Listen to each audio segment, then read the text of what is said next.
Hello, Malcolm here, and welcome to this class on Esther as part of the A New Thing series for the Thames Valley and Watford Churches of Christ beginning of 2024. And today's subtitle would be From Why Me to Why Not Me. From Why Me to Why Not Me. Now, if you're not familiar with the story of Esther, I suggest you go back and have a skim through the book. It's not a long one. Or perhaps you might like to watch the Bible Project video that I showed on Sunday as part of the sermon, which gives you a great summary in about 9 minutes. So we won't go into all the details of the book today, but I want to pull out a couple of points that were highlighted by Maria May, as she prepared some of the materials that I've used for this class and other things I've been doing on the book of Esther. So thank you very much for that, Maria. But from why me to why not me? You may remember that in chapter 4, we find that Mordecai, Esther's cousin, says to her, because she thinks she might be safe in the king's court, even though all the Jews are going to be killed, he says to her, "Do not think that because you are in the king's house, you alone of the Jews will escape. For if you remain silent at this time, relief and deliverance will arise for the Jews from another place, but you and your father's house will perish. And who knows, but that you have come to this royal position for such a time as this." That's chapter 4, verses 13 and 14. And she has a bit of a think, as you might imagine. It's dangerous if she approaches the king without the king's permission. She could die, but then again, if she doesn't do that and she does nothing, then because of the decree to kill all the Jews, she will die. So she's caught in a cleft stick, as they say. What is she going to do? So she decides in chapter 4, verse 16, she tells Mordecai, "Gather all the Jews to be found in Susa and hold a fast on my behalf, and neither eat nor drink for 3 days, night or day. I and my maids will also fast as you do. After that, I will go to the king, even though it is against the law." And key words here, so moving. If I perish, I perish. She takes her courage in her hands. As Maria says, let me quote her here about this. The queen of the Medo-Persian Empire went from a life of ease to a life of impact. Esther had not been a woman who aspired to, shall we say, change the world. On the contrary, she desired security. That's a large part of the reason she's in the king's harem. She desired security. That all changed because she saw a need and realized that she was the person to meet that need. She was needed. God had a plan for her life. Her purposeless existence now had a meaning of more worth than 1,000 outfits of silks and satins, of more worth than all the choice food and luxurious surroundings. She had been given something to do that could change lives forever, and by the grace of God, she would do it. I love that summary, Maria. Thanks very much. Here's the thing. Somehow she goes from a sense of inadequacy to a feeling of, okay, I can do this. She goes from why me to why not me? And you and I, we experience that, don't we? Feelings of inadequacy in life, and especially even as a Christian. Sometimes inadequacy as a Christian. I'm not good enough. Not strong enough. I don't have enough knowledge. I don't have enough Bible in me. I don't pray enough.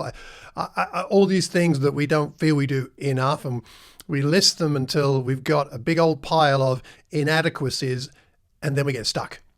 Perhaps God provides an opportunity for him to do a new thing in your life and mine, in our local faith communities, and we are submerged under this massive pile of inadequacies, or perhaps there's such a big pile all around us we can't see properly the opportunities and what God could do. How do we deal with our feelings of inadequacy? Maybe you suffer from what they call imposter syndrome, like, I guess I'm a Christian, but, God can't use me. He can use him or her over there, but me, Truth is, many other biblical heroes faced feelings of inadequacy. And take heart from this, I do. Nehemiah, who is the subject of the next recording, but think about Nehemiah, in chapter 1, verse 11, he was just a cup-bearer. I mean, it's not like it was a completely insignificant position, but it's not like he was top dog. He was just a cup-bearer to the king, and yet he accomplished great things. We'll talk about that next time. Or Moses, the famous one, right? Exodus chapter 3 and 4. Moses raises several objections and questions to God when God calls him, including, who am I that I should go to Pharaoh? And the question, what if they do not believe?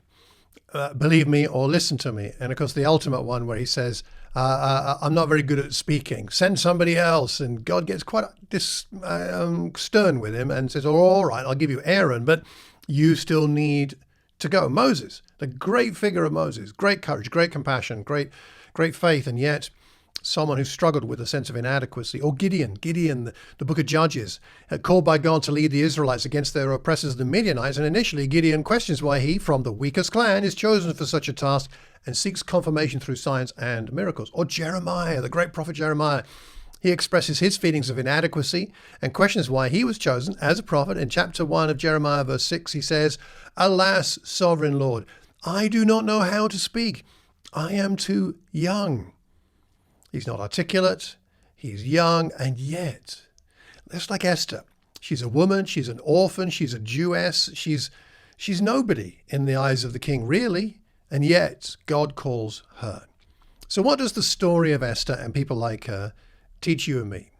Well, a couple of things. First of all, let me suggest that in some senses, feelings of inadequacy are healthy. Having a sense of inadequacy can be healthy, because the alternative, if you take the opposite extreme, is that we are super confident and that we deserve the role that we believe God is giving us, and that way leads to debilitating pride. Think about the Apostle Peter, who again is someone we'll talk about in future recordings. In Luke chapter 5 and verse 8, what does Peter say when he sees the miracle? He fell down at Jesus' knees, saying, Go away from me, Lord, I am a sinful man. And you know what? Peter was right. He was a sinful man. He did not deserve to be there with Jesus. Jesus really shouldn't be hanging around with people like Peter. Peter got it right. But Jesus knew that that was the right attitude, because that response by Peter to that miracle of Jesus was the right one in order to become a follower of Jesus. So in some senses, a feeling of inadequacy is healthy. But also we should reflect upon the fact, secondly, that inadequacy is not deadly. A sense of inadequacy, real or imagined, is not deadly to our faith. Think about the Apostle Paul, 1 Corinthians 15 and verse 8 and following. He says this about himself, the Apostle Paul. Last of all, as to one untimely born, he, that's Jesus, appeared also to me.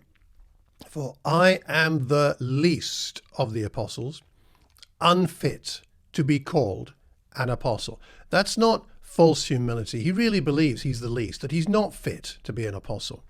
Why? He says, because I persecuted the church of God. Well, you can hear a lot of Christians of his time say, well, amen to that. You did persecute, you are unfit. And then the but. By the grace of God, I am what I am, and his grace toward me has not been in vain. On the contrary, I worked harder than any of them, that's the other apostles, though it wasn't I, but the grace of God that is with me. God's grace worked through his inadequacy to do something entirely different from what Paul expected, and it was a glorious benefit to not only to God, but God's people and the people that were then saved through his work. See, Paul combined humility with faith, trust in God. Paul's unsuitability to be an apostle was part of the reason he was chosen to be an apostle, so that God's grace could be shown in him as an inspiration to many others. And perhaps that's true for you and me. I have so many inadequacies. So do you. It's okay. We all know we are all inadequate in some way or another. And yet that is the reason that God chooses us and uses us because we are then vessels for his grace to show him to the world. Let me give you this quote from a book by Brené Brown, the book I Thought It Was Just Me, which she talks a lot in those books about, and other books about shame and inadequacy and things like that. And let me just twist what we're talking about a little bit here and see what you think about this idea. So let me give you this quote. Our deepest fear is not that we are inadequate. Our deepest fear is that we are powerful beyond measure. It is our light, not our darkness, that most frightens us. We ask ourselves, who am I to be brilliant, gorgeous, talented, fabulous? Well, actually, who are you not to be? You are a child of God. Your playing small does not serve the world. There is nothing enlightening about shrinking so that other people won't feel unsure around you. We were born to make manifest the glory of God that is within us. It is not just in some of us, it is in everyone. And as we let our own light shine, we unconsciously give other people permission to do the same. As we are liberated from our own fear, our presence automatically liberates others. There are some parts of that statement that one could question from a Christian perspective, but the general sense of it, I think, is correct, that we have tremendous potential and power within us because of the grace of God in us. And if it shines through the cracks of our inadequacy, then God gets the glory and many great things get done for God. I wonder sometimes how much of my feelings of inadequacy are really my sinful nature's self-defense mechanism attempting to protect me from trying new things for God. My sinful nature loves the comfort zone. Maybe yours does too. So let me ask you a question. Can you see some area of faith where God is calling you to move from why me to why not me? Is he doing something in your life? Is there an opportunity presenting itself right now in your own life, your family, your family group, your small group, your location, your faith community, or in your neighborhood, in your world? Is there an opportunity that God is giving you? And maybe you are the one to take a step of faith, to take his glory through his grace and your inadequacy into that place, into that situation, so that he can be glorified and he can have an impact, just like Esther. Is there something like that? If so, let me suggest, pray. Surrender your feelings of inadequacy to God and allow your inadequacy to be a real thing. That's okay. And then ask him by his grace to fill you with the faith and the courage to step into this new thing and see what God does. And it recruits some other people to help you. Don't do it on your own. Esther had Mordecai. We can all find someone to be there with us. Do it together, but do it with God. And surrender that inadequacy. And in humility, let him take you on an adventure. See what happens. Next time, we're going to look at Nehemiah, another person with a fascinating new thing story. Until then, if you've got any thoughts, do drop me a line. The email address is in the show notes or on the video here on screen. Let me know what you think and if you have any questions. Otherwise, I look forward to seeing you next time. And in the meantime, I hope and pray that you can see the new things that God is calling you and your group to, and that by faith we can embrace those and walk with him into an exciting future. Till the next time, take care and God bless.